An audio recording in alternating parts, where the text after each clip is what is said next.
Each of these phases has 12 presentations that give it a resonant style that's very familiar to us. It's like 12 months out of the year, or 12 signs of the zodiac, or the 12 apostles. The set of 12 has a number of characteristics that are very primordial. One of them is that you can divide it by 1s, 2s, 3s, or 4s. You can get 3 4s, you can get 4 3s, you can get 6 2s, you can get 12 1s. So while 1, 2, 3, 4 in ancient Pythagorean wisdom was always the perfect number, 12 turns out to be the perfect divisible number. And in Chinese civilization, the alternation of 12s and 10s, the 10 heavenly branches, the 12 earthly stems, occur because the original 5-phase Taoist energy cycle doubled will give you a 10, but if you double the interior of the 5 each time, it will give you a cycle of 12. The Chinese way is to go 1, 2, 3 in the center, then 4, 5. So that the third in the Chinese 5-phase energy cycle occurs in the center of a square. It's the center of the square. And so you count each angle and the center, but the center is not last or first, it's in the middle. And so you count 1, 2, 3, 4, 5.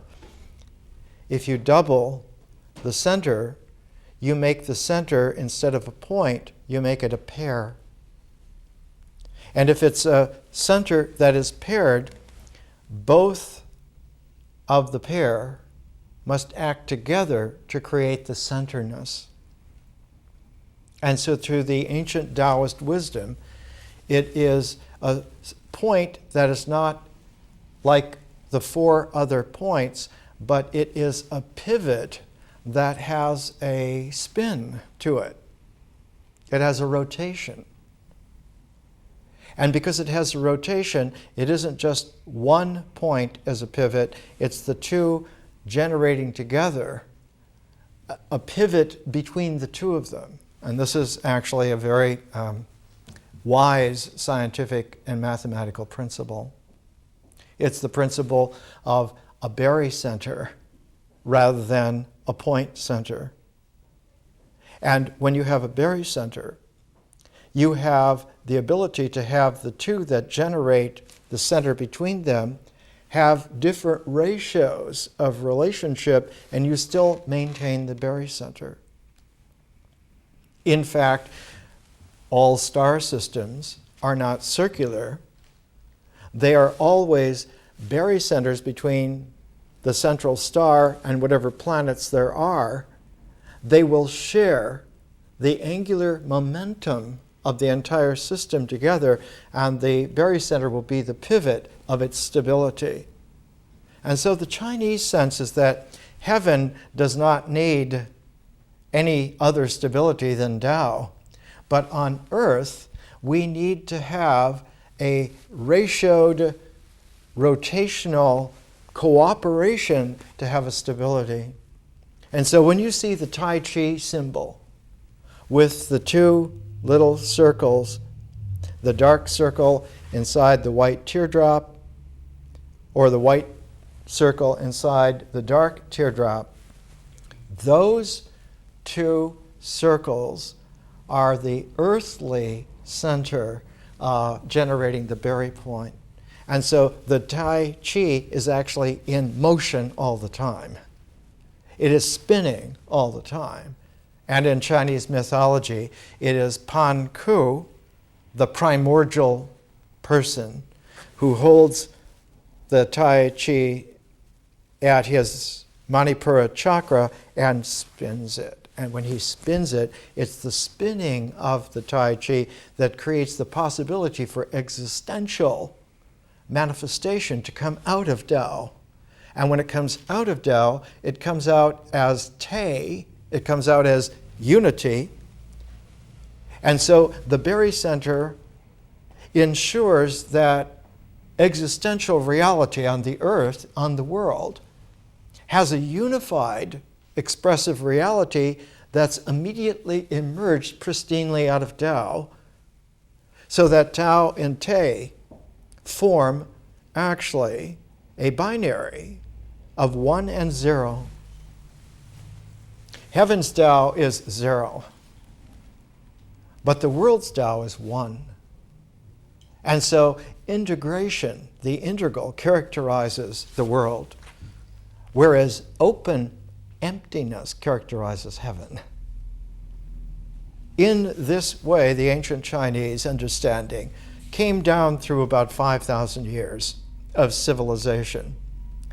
And we've been looking in art at ways in which the peculiar quality of the world, showing its dynamic to be a oneness related to the Tao of heaven, comes out most succinctly in the way in which landscape painting developed in China and also in Japan and Korea. Most of the East Asian nations are all offshoots, really, of the Chinese. They're the primordial. And we've been looking at Qi Pai Shi, who in the 20th century was the greatest Chinese painter. And we've seen that his paintings very often have a peculiar quality to them. Here's Qi Pai Shi painting with his brush, his inks, and here's a couple of characteristic crayfish. It isn't just that the forms are there in a Te sense, but they have a Tao woven all the way through them. And so if you first look at them, the way the West used to talk is that they're transcendental, that these shrimps are transcendental creatures. They're not just living on the earth, but they have a Tao quality to them. This blending of Tao and Te to the Chinese tradition itself has a barycenter, and that barycenter between Tao and Te is Zhen, human-heartedness. But the peculiar thing is that the worldly Zhen is also a barycenter, because it isn't that someone has Zhen, but that someone with someone else generate Zhen. That human-heartedness is that you have a heart, but that between you and the other person, human heartfulness occurs as something real.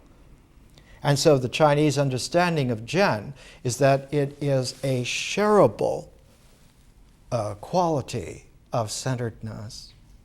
That a human being is not centered by themselves, but that human beings, at least in a pair, can make a center between the two of them, and both then share in that centeredness.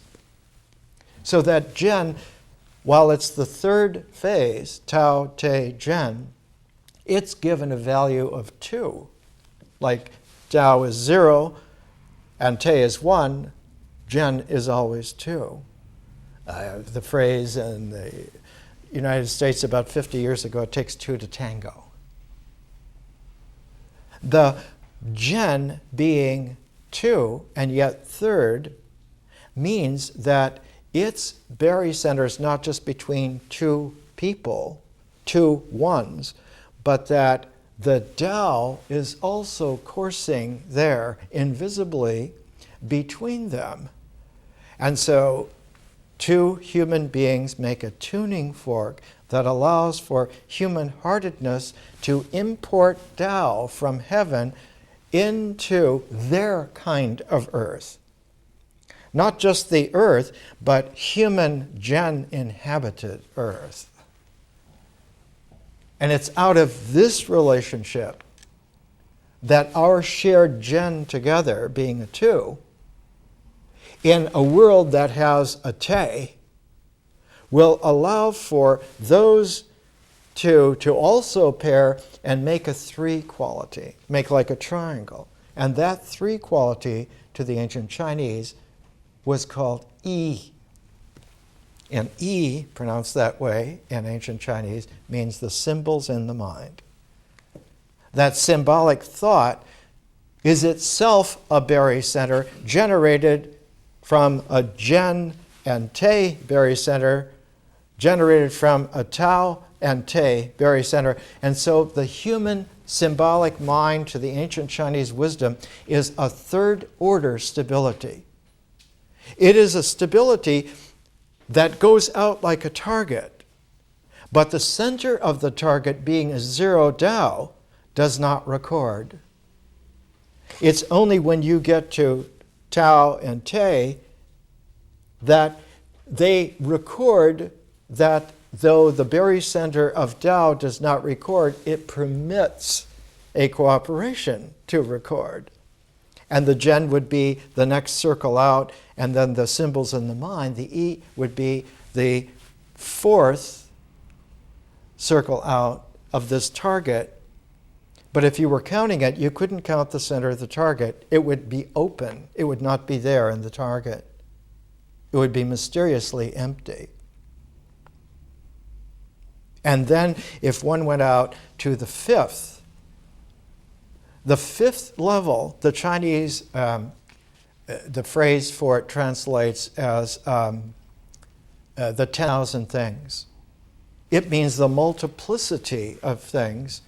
Also, even though they are multiple, 10,000 things, millions of things, they constitute also, in their completeness, another level of a barycenter. And so all things, no matter how disparate they seem, they really do operate in reality together. And the phrase that Lao Tzu uses in the Tao Te Ching, he says that this is heaven's net. Why is it heaven's net? Because the net has the multiplicity of the connections that make the fibers together that make the net. But the usefulness of the net is that it has spaces in between everywhere. And so he says in the Tao Te Ching, heaven's net is wide, but nothing is lost. It is all there. To the Chinese tradition in art, the brush, when it writes language, calligraphic characters, those calligraphy characters are the primal symbols. That a written language is where the symbols are. And that those symbols come out of the ability for ourselves to speak, to use speech. But that speech is not symbolic, but speech belongs to the gen phase. It belongs to human beings talking to each other. If there were only one human being, that human being would most likely be silent. There would be no monologue, no soliloquy. So that speech is in the mythic phase of gen, but written symbols are in the E fourth phase of the Chinese energy cycle. But the unity of the world is the first foundation of all of it, the oneness of it that carries all the way through the gen and the E and into the 10,000 things. And so the ancient Chinese wisdom was that the entire ecology of the energy cycle of nature is that it integrates. It brings together. And so whatever we are doing anywhere on that entire target of resonance, we know that the predisposition of everything in that ecology is to come together, to join together. Even if it has variants or variations, they are only temporary variations that curl back and come back together. One of the most interesting, intuitive expressions of this in human history came from a French Jesuit priest named Teilhard de Chardin. And Teilhard de Chardin, when he was a young priest, he was in the First World War, and he was in a foxhole with 2 French soldiers, and they knew they were going to die because the shelling was getting closer and closer. And they asked him if he would perform one last communion for them, one last Mass. And he said, I have nothing to offer for the Mass. I have no wine, I have no bread, there's no monstrance, and they begged him. They said, you must find something. And Teilhard de Chardin, even as a young man, was a mystic, a Jesuit mystic. And so he performed a Mass, and he offered the entire world as the communion for them. And they all survived, miraculously. But when they got back to French Catholic Jesuit civilization, the order came down from the Vatican that this is a no-no. You cannot do this. But since he was a good priest, he's not going to be excommunicated. But because he did a real serious no-no, he's interfering with the traditional of church authority to control the Mass. So they exiled him. They sent him to a parish that had no people in it. They sent him to the Gobi Desert in China. And they left him there for 40 years. And the only thing that he could do in the Gobi Desert, the only thing that there was to do for him, he became a geologist, a paleontologist, but he was a mystic, and he'd already offered the entire world as a communion. And he began to understand that the earth is mysterious beyond belief, that it harbors in its body secrets. He's one of the first people in the Gobi Desert to find the fossils of ancient dinosaurs out in the Gobi Desert. And finally, he came to make such statements that rocks are not dead, they're just simply pre-life. Give them enough energy, they will become organic. They will, if you raise their energy, they will come alive. That's the nature of reality. And became extraordinarily Chinese by being there for 40 years in the Gobi Desert with all the Chinese. And he came out with a mystic diagram of the entire evolution of reality, that it goes out and spreads out and slowly, following the integral of nature, comes back. And when it comes back, it comes to what he called the omega point. And at the omega point, where the entire blossom of reality comes together, it will open, and that will be God's mystic kingdom on earth.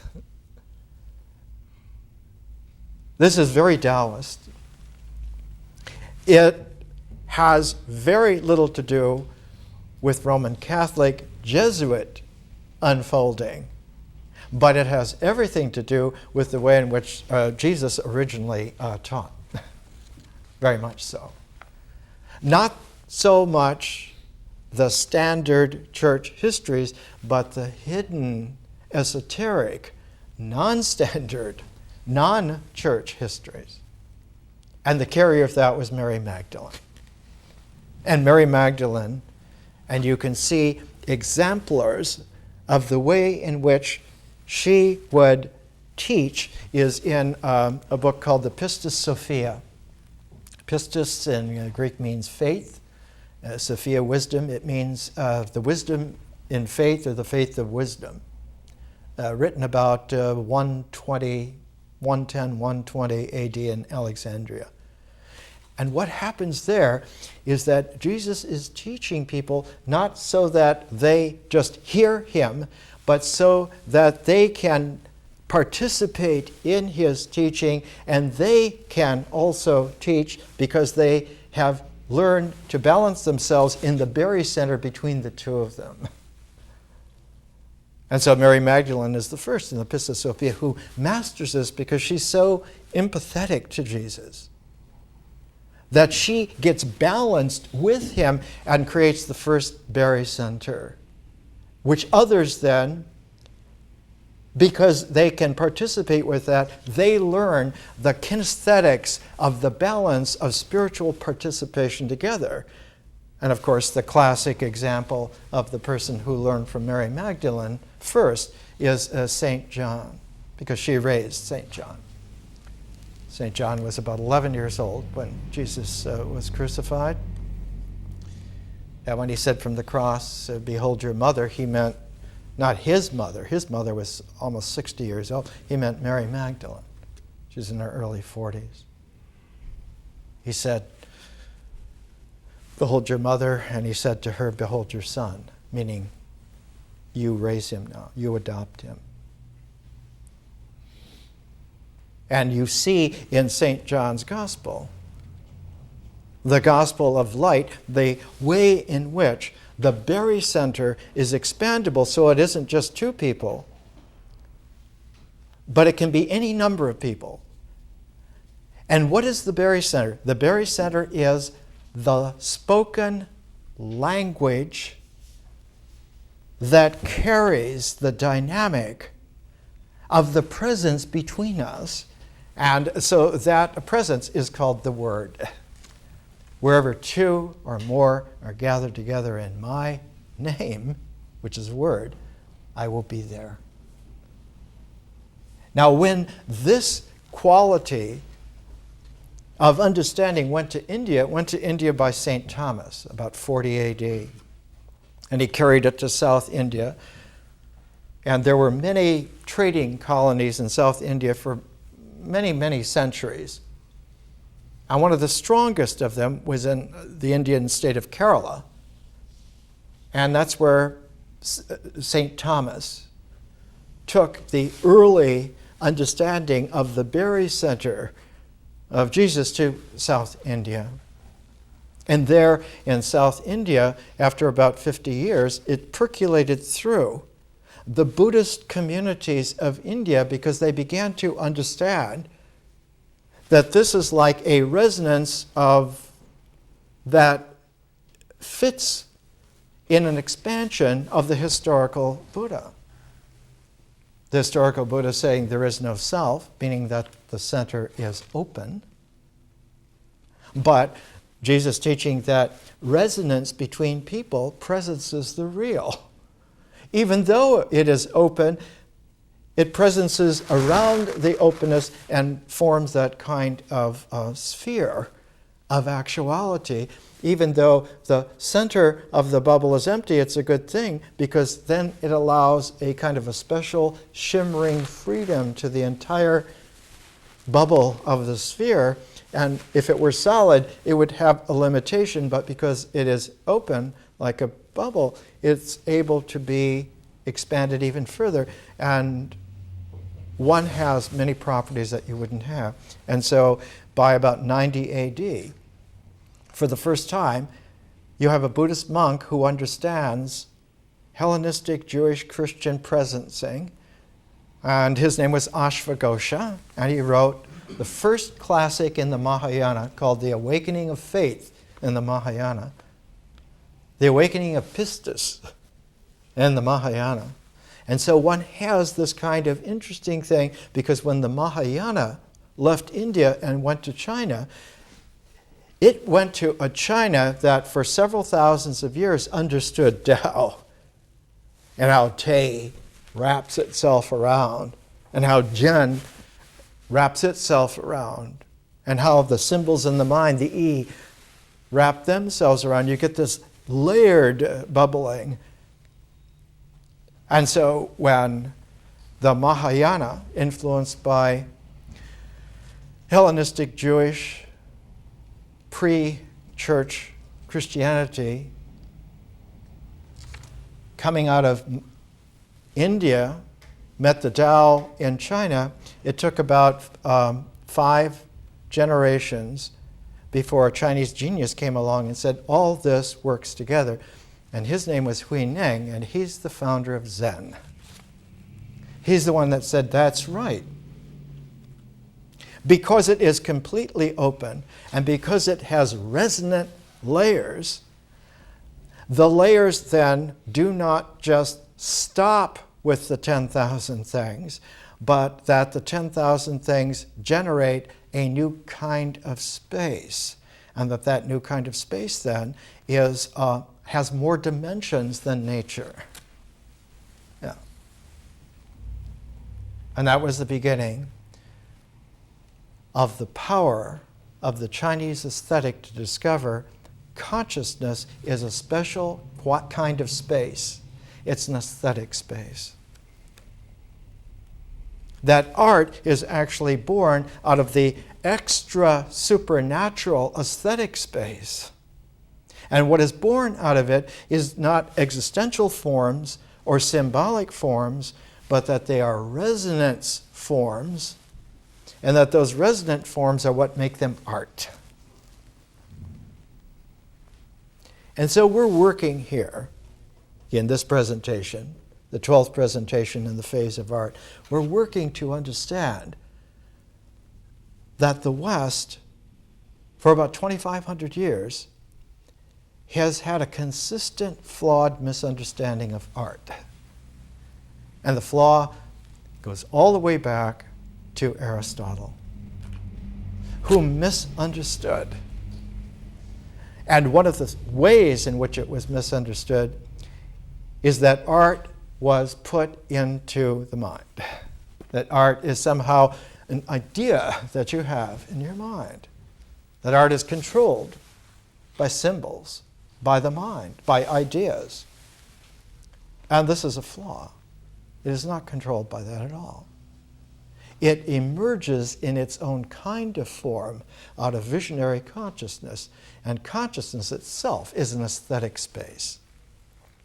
One of the most beautiful, poignant quotations in the world is by the great American photographer Edward Weston, who wrote a series of day books, little notes that he took as he was photographing things. And he's like a Zen photographer. He would look at groups of pebbles in a tide pool and photograph them.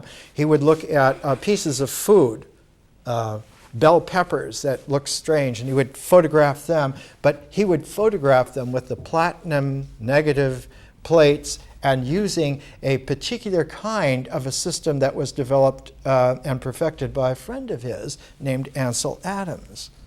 And Ansel Adams developed the zone system, where in between pure white and pure black are shades of gray.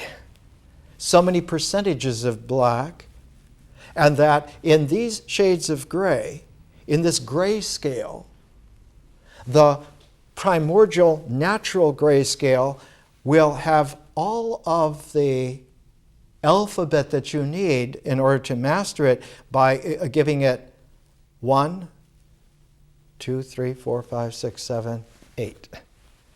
And between the first and the 8th are 6 shades of gray. And in the middle of the 8, just as you pass from the 4th to the 5th, right at the center of it, is the pivot of the whole scale of light and dark, the whole quality of gray that allows for you to not only calibrate perfectly so that you can see where the lights and darks really are in nature, that you can compose. And Edward Weston's phrase is, composition is the strongest way of seeing. That the artist learns to compose by looking in a very special way. The artist does not look with perception. The artist looks with composition. So when the artist is looking, if you could look at the eyes of an artist looking, you would see someone who is composing instantly, Zen-like, in that moment. And we read that wonderful poem by Wallace Stevens a couple of weeks ago called The Snowman. And the concluding lines were that the person who listens in the snowstorm and hears the wind, but does not feel cold from hearing the wind or seeing the snow and the ice, when you are in that barycenter pivot of complete openness to nature just as it is, you see everything that is there and you don't see the nothing that is not there. But you compose it together. You take the 0 and 1 together. You take the black and the white together. And all of the shades of gray, all the scale. What's interesting is that Ansel Adams showed that with experience, the artist can expand the gray scale. So that instead of having the natural 8, one can have an artistic 10. But when you expand nature, when you expand nature's scale, however you scale nature, when you expand that scalar, it doesn't just get bigger, but it begins to have an angular momentum to its expansion. And so you have to put a little bit extra effort in. You get a skew instead of just a straight translation. You don't just add something, but the addition of one more or the addition of two more expands the scale so that it becomes much wider. And you can't just go from a one-to-one identification correlation. You have to now translate it in terms of how much have you expanded it. So that every artistic expansion then is not a distortion of nature, but it is an enlargement of nature by dimension. And so one of the most difficult things to believe is not doctrines. Pistis is about wisdom, not about doctrines. This isn't having a belief in doctrines. If they give you these doctrines and you believe it or you don't believe it. Do you believe in God? That sort of thing is childish. The belief, the pistis that's there, is that you are now living in more dimensions than were in nature before. And that consciousness is a fifth dimension. It's as powerful as time or any of the dimensions of space. And so when you hear people talk about esoteric wisdom, that it is quintessential and that it transforms everything. Because the conscious dimension is a natural aesthetic space, and whenever it comes into play, nature accepts it in a transformed way. Not only nature becomes transformable, but the mind becomes exchangeable, because something that was originally only in the mind, imagination, now comes emerging out of the mind radiantly and plays in the aesthetic space of consciousness, and you get creative imagination. Now it's not just that the mind holds images. You can take a perceptual image and you can have it register in the body. I can stare at one of these Klieg lights. I can close my eyes. I can still see the image of the light.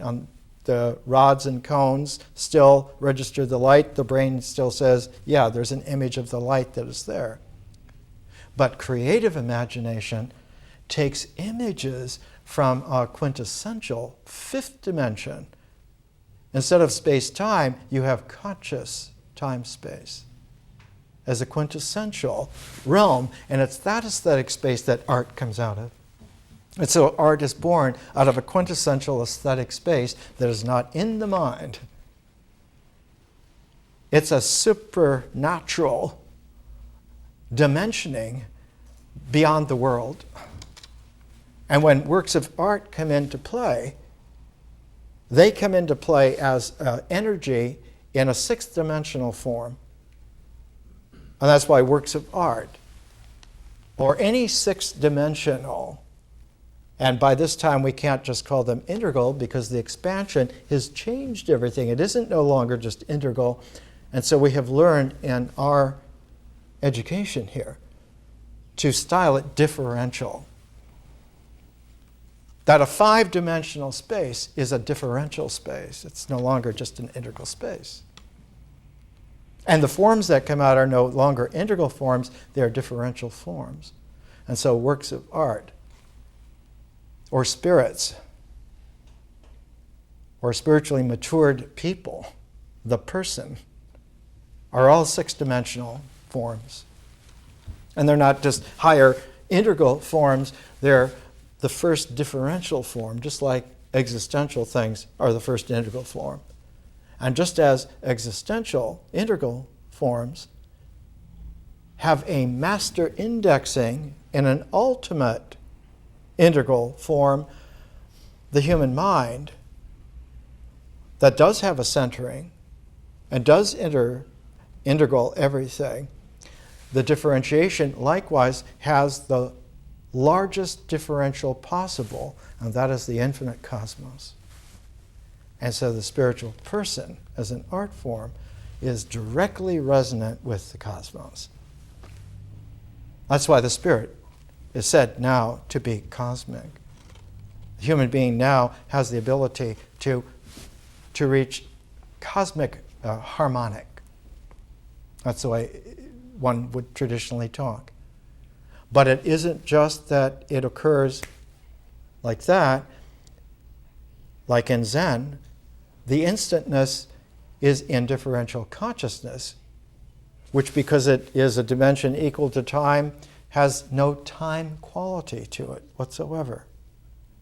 That's because vision in nature, the Tao of nature, and the infinity of visionary consciousness are interchangeable. But what comes out of the artistic differential form, the forms of art and of person and spirit, is another phase, another process, which is very, very similar to the experience on the mythic horizon. And that other process we're going to come to next is history. And history is like a super process of consciousness, historical consciousness. And the cosmos emerges out of historical consciousness. As if the ancient Egyptians 5,000 years ago didn't know.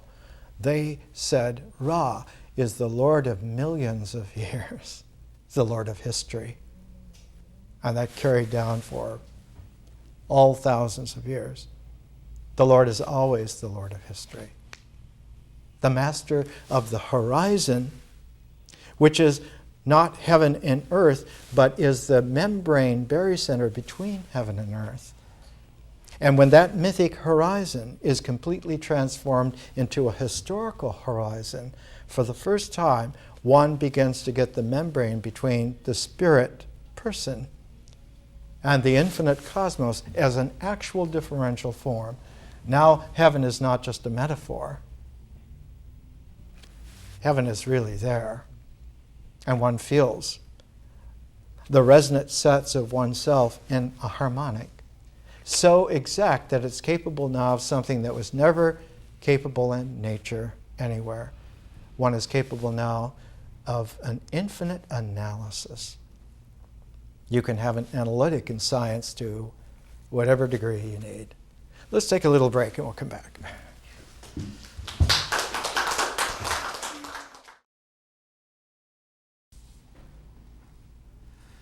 This is an example of Chipai Shi's wonderful aesthetic space permeating and generating resonant forms, the light and the dark.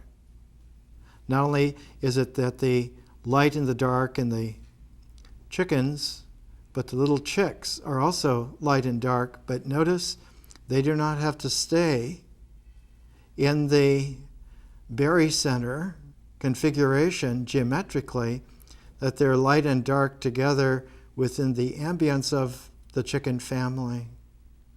And so the Taoist wisdom about aesthetics that has penetrated the West very, very, very strongly the last 150 years is that once there is a resonance that is put into its resonant set, the differential expressions of it do not have to remain in a geometric configuration, but are free to wander and carry with them the tone of the resonance no matter where they go. And so Taoist aesthetics always is sensitive to the fact that if you are carrying the Tao and the Te in your Zhen is free to go wherever, whenever.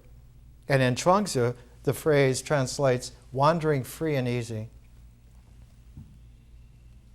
And so one of the deepest qualities of the Chinese aesthetic is that one needs to be completely free in order for art to be real. That the spirit person is not real until they are completely free. And they are free, not free by choice or by having choices, but because they do not have to choose. Wherever they go, whatever they are doing it freely. The way in which this Taoist aesthetic came into the West was through the Japanese prints, largely by Hiroshige, in the 1860s and 1870s it began. And it emerged right at the time when art was going through a revolution called Impressionism, where the classic aesthetic, since the Renaissance, for several hundred years, had been a revival of the classic Greco-Roman aesthetic, which was all based and posited on Aristotle. All of that was questioned by artistic geniuses like Claude Monet, and progressively then by artistic geniuses cognate to him, like Cézanne, or Gauguin, or Van Gogh. And all of a sudden, by the turn of the 20th century, you had almost all of the major artists in Europe sensitized through Japanese prints to the Oriental landscape aesthetic that is essentially Taoist. Out of that came a whole new generation of artists that were like super Taoists, only they were doing it not in the traditional East Asia manner, but in a double transform of the esoteric West, the Hermetic, because the Taoist and Hermetic aesthetics are very, very close together. They're cognate. That's why Zen is so powerful. It has the best of East and West together. But in the early 20th century, there was not only a Chinese Zen that put the emphasis on the Taoist aesthetic with a little bit of the Hermetic mixed in, but it was the other way around. It was largely a Hermetic aesthetic with a little bit of the Taoist mixed in with it. Not mixed in, but flowing with it. Because you have to understand, and our phases in our learning allow us for the first time to really understand clearly. The phases of form and process alternate. You never have two form phases together. You never have two process phases together. They alternate. And as they alternate paired, so that if there's a process phase that has a form phase, and you move to the next process, it uncouples from the previous process and strikes up a new linking with the next process. And this is why it isn't just that there is a diagrammability to it, but there's a flow chart, as it were. And that if you know how the phases flow, if you know the DNA of how phases of reality work, then you're in a position to see that the pairedness of phases is so deep that that pair in itself is paired. And so what you get is a square. Not a square that's 4, but a square that is a pair of pairs. It's a very deep realization. And that when aesthetic space comes into play as a 5th dimension, what goes out of play is the first phase. It's still there, but it's there outside of the frame of your attention. And so it is literally de facto subconscious at this moment. And so it works, but it works without being counted. And nature can do this because it has a 0 quality. And when it has an infinite quality, like in consciousness, the infinity of consciousness operates like the 0 of nature without losing a hitch. Only what is different is that the existential things that emerge now, that used to emerge out of nature, emerge out of the supernaturalness of transformed consciousness. And they're capable of not only having variations, but of having different possibilities. Now you not only have matter, but you have many possibilities of matter. You don't just have atoms, for instance, of something, but you can have isotopes of something, and many kinds of isotopes. You can now have not only molecular structures that are there in nature, but one can have exotic molecular structures that are made that would not have occurred in nature and now do occur because they have a higher energy of transform. They have that 5th dimension of consciousness to work with, and so one can do many things. In nature, it happens that elements are made in stars. The conversion of hydrogen to helium, and all the way through all the family of elements, but they never go further than iron. No star can make a heavier element than iron unless it goes supernova. And in the concussion of the enormous intensity of a supernova explosion, higher elements all the way up to uranium are made. And so whenever you come across an element like gold, the atoms of this were made in a supernova somewhere in the cosmos. And when we have qualities in our blood carries many different qualities, but in hemoglobin especially, it's the iron that makes a big difference. And so it's quite natural that when you have more of a element range than just nature, one then says that what is flowing in you is not just blood, but now is spirit. And that spirit flows, and the Chinese word for that, of course, this is the qi, the qi that comes out of the natural energy, now becomes a spirit energy. And the person is no longer just a natural phenomenon, but is said to be a spiritual prism, like a jewel, able to lens all kinds of possibilities. And the Chinese word for that kind of person is shen. Shen is a spirit being. And spirit beings have a family resemblance to all supernatural creatures. They not only get along with dragons and phoenixes and who knows what kind of menagerie there is in a cosmos that has trillions of galaxies, all kinds. But the spirit person is at home in that expanded realm, in that expanded world. Henry Moore's sculpture, all of his sculpture as a work, centers on three phases of the human form and several natural states in form, and then carries it into this kind of a transform where the spaces of the sculpture are now transform important. And it isn't just the material, this is elm wood. It isn't just the form, but the spaces and the form together generate.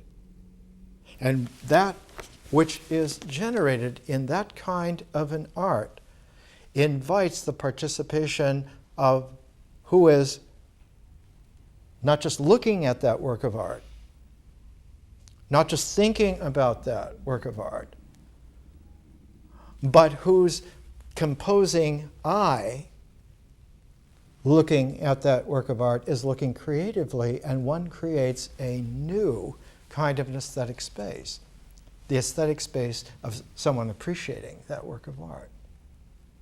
And so every time we come to appreciate not just a work of art, but the spirit of a person, we are generating a creative space, an actual creative space, more energized and more dynamic than physical space.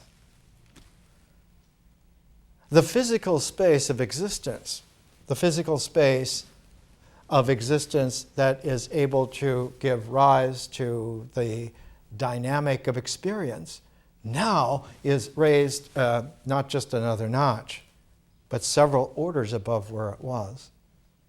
And so there is a prismatic, magnetic, in the spirit person work of art realm.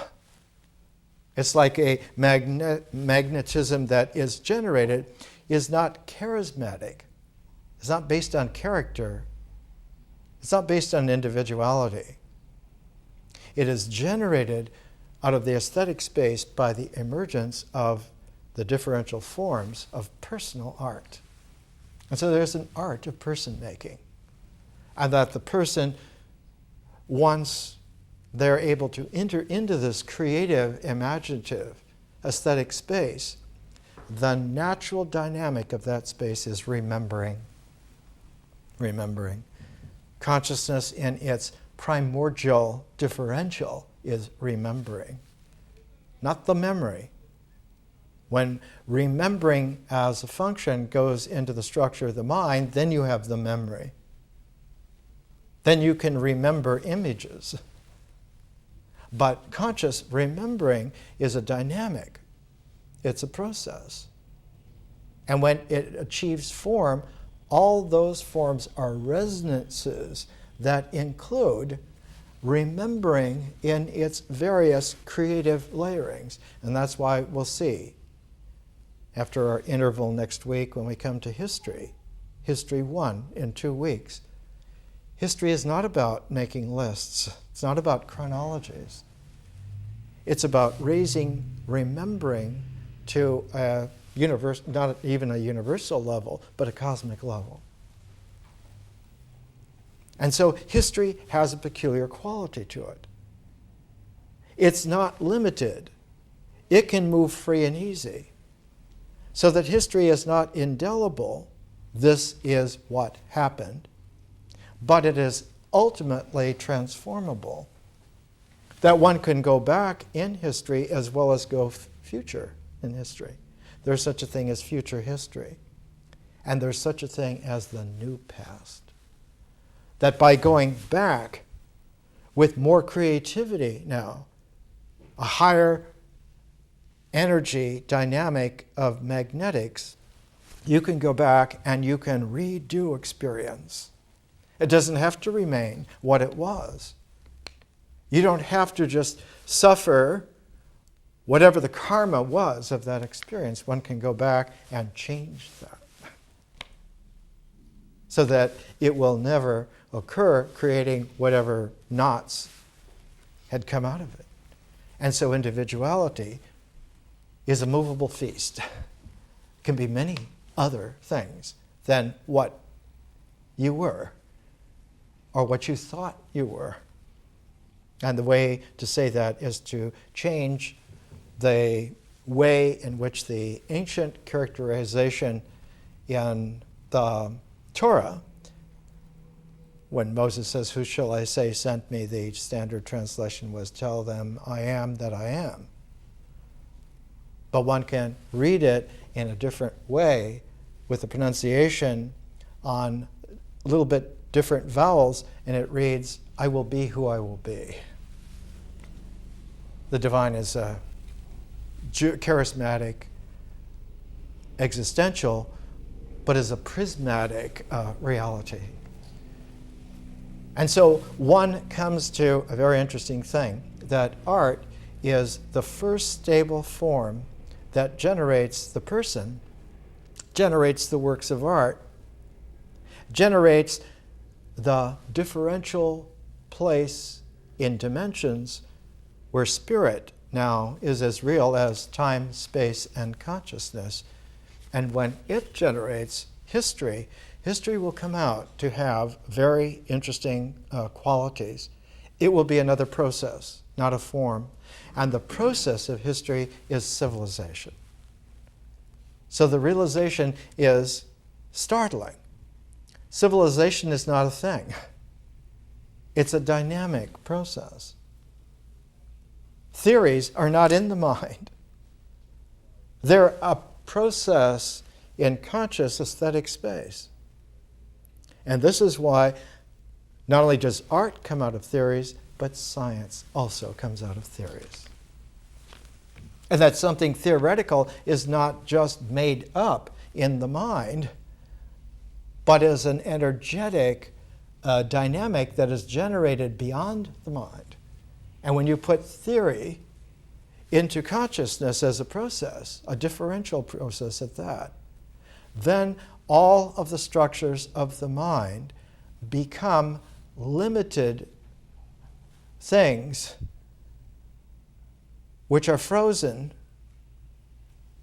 into configurations that were just purely integral on the basis of the world. And now they're available for transform. And one of the kinds of forms that becomes completely outdated are political forms. That matured human beings are imprisoned by political forms per se. Doesn't matter what political form they are. Why? Because it keeps them identifying their individuality in their mind on a purely integral ecology linked with ritual. And so if you don't do this, or you do this, you'll inherit the karma, either of punishment or reward, or shame and guilt, or whatever it is. And the freedom from that is not that one then does only good things, and so one has only good karma.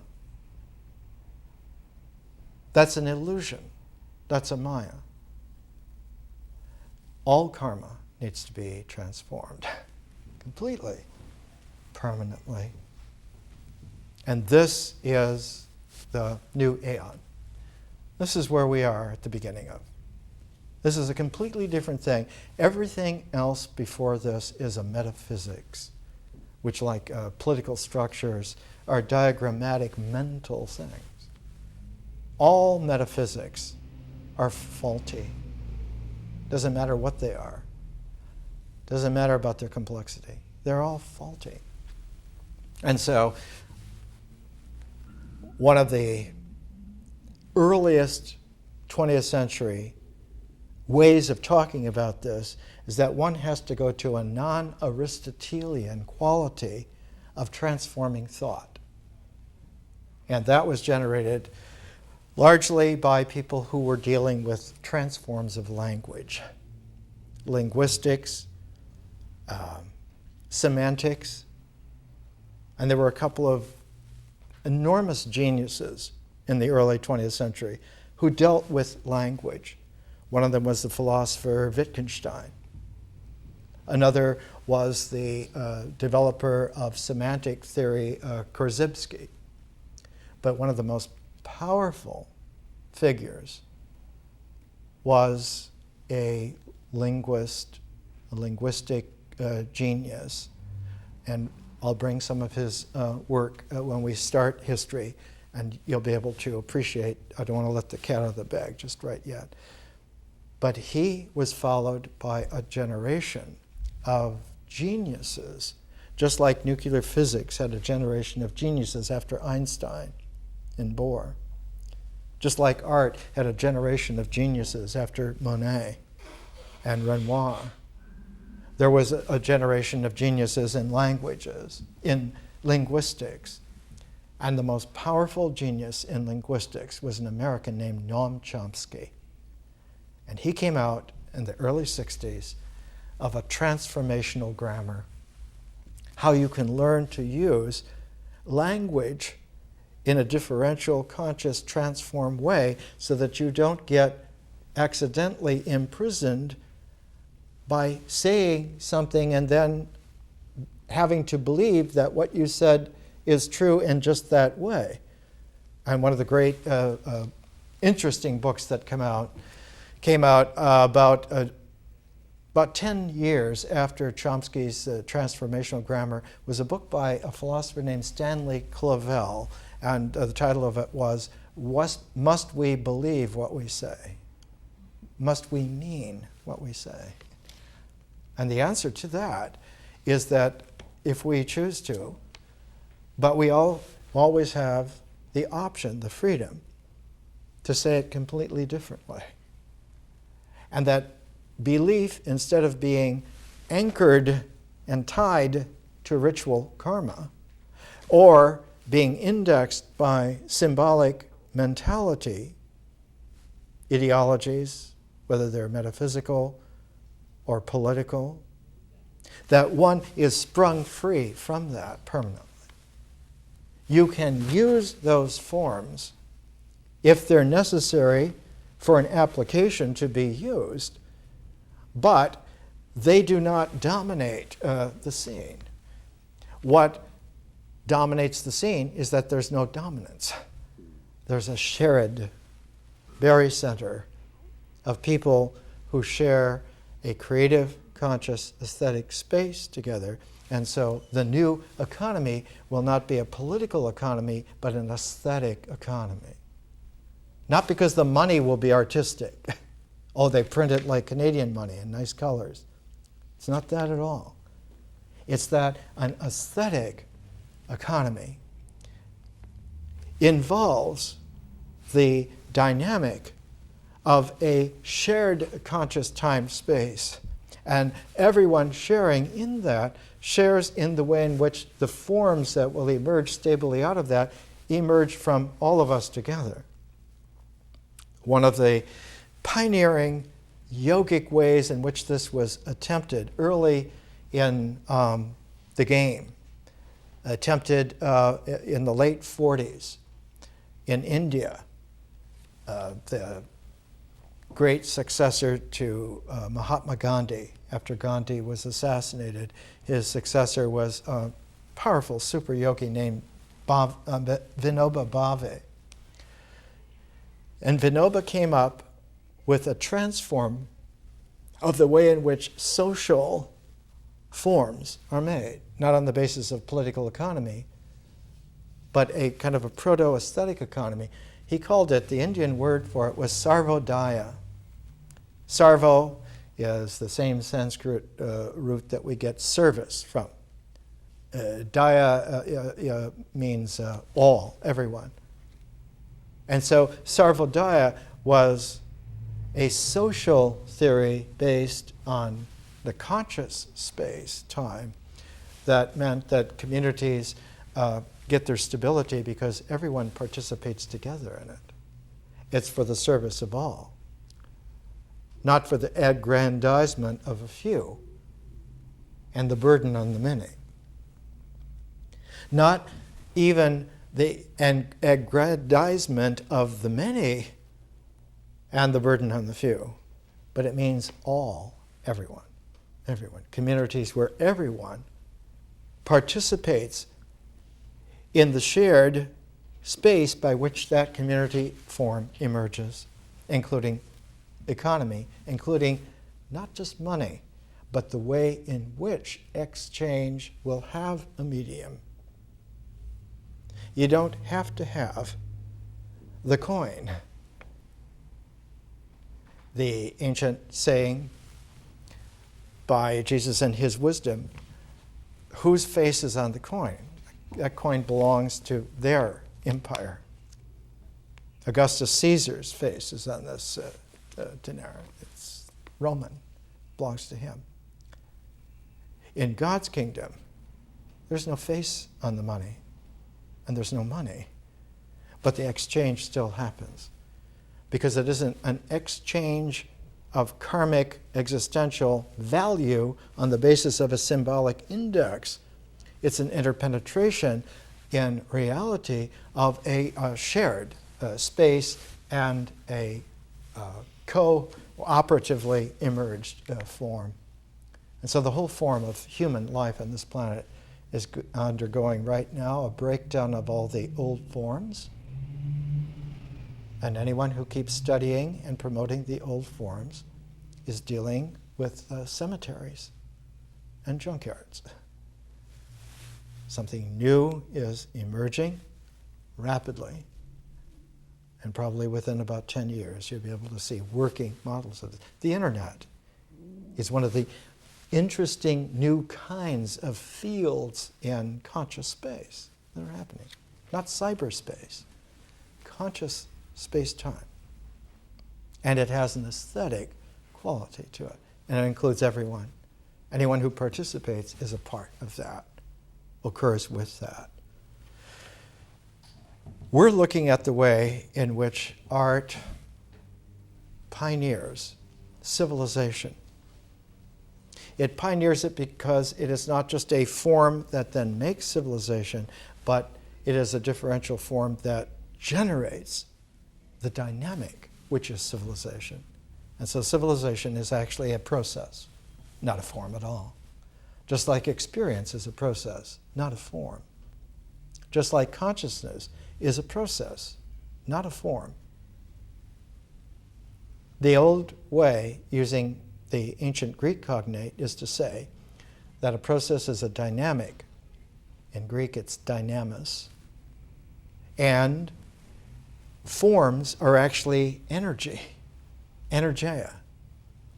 It's that the dynamic has been stabilized integrally in nature so that matter, this Rodin sculpture of the kiss, this bronze, this is actually energy that is held in this stability. This mass can be converted back into energy. It converts not only mathematically, physically. You can do that. The space that it occurs in, though, is not just the space of nature. This occurs because we're looking at it with the composing, thinking eye, with the conscious time space. This now is occurring in a six-dimensional reality. It's not just an object of bronze, it is a sculpture of Gen raised beyond culture all the way up to art and generating civilization. One can see the historical, conscious, dynamic exuding out from works of art. It's most apparent in architecture. By going to something that is a major architectural work, the kinesthetic tone of the conscious aesthetic space literally permeates your body and permeates your mind as well. There is a beautiful couple of examples here in Los Angeles area. They just reopened Frank Lloyd Wright's Hollyhock House in Barnsdall Park, where Hollywood Boulevard and Sunset come together with Hillhurst in East Hollywood. And there are tours available. And if you will go into that and go through that tour, that home is a prismatic jewel of a structure.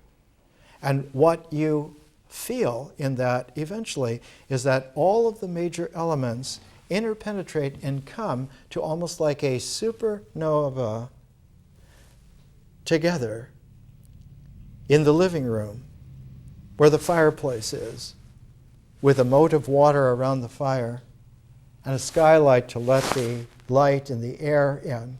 And all of the elements play together exactly there where whoever is in the house together, not just those who own the house, not just those who live there, but everyone who is there in that aesthetic space together now form those who live in that house artistically, spiritually.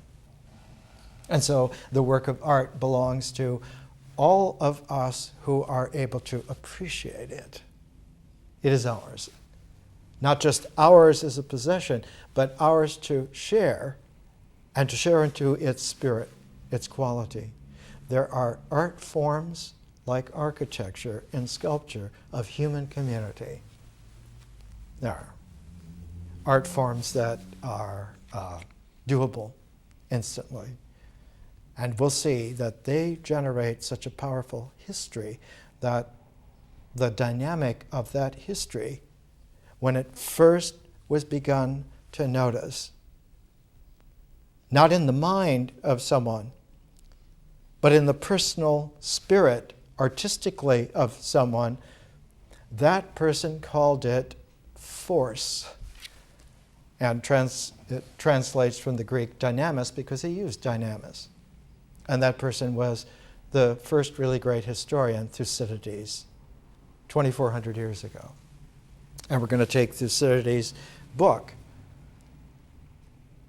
about the great war that was fought between two confederations of Greek city-states, and when they ended, they had bankrupted both. And Thucydides says in his history, knowing what it is possible now to know, all of these events will happen again and again unless we learn not to do this. And to do that, we have to learn a different way of being. We have to mature out of what got us into this war in the first place. And Thucydides knew very well. He was one of the great Athenian generals, and then he was exiled because he lost a major battle, and he had all the time in the world. And he wrote his history because he had a front row seat on everything. And what is dominant in Thucydides' history are the long speeches of spiritual personhood that he puts into the figures in his history on both sides of the war, so that one reading it as a work of art sees the entire war together from both sides as two halves of a single unity that, were they to have been conscious on either side, or hopefully both sides, they could have turned the whole situation out of conflict, out of polarized conflict, into interpenetrative cooperation and complementarity, if that was possible. One of the great things about Thucydides, he wrote about the time Plato was writing his dialogues, about the time Euripides was writing his great tragedies, that the genius of the poignancy of that time was there because it was the last gasp of an ancient tradition and civilization that was going supernova.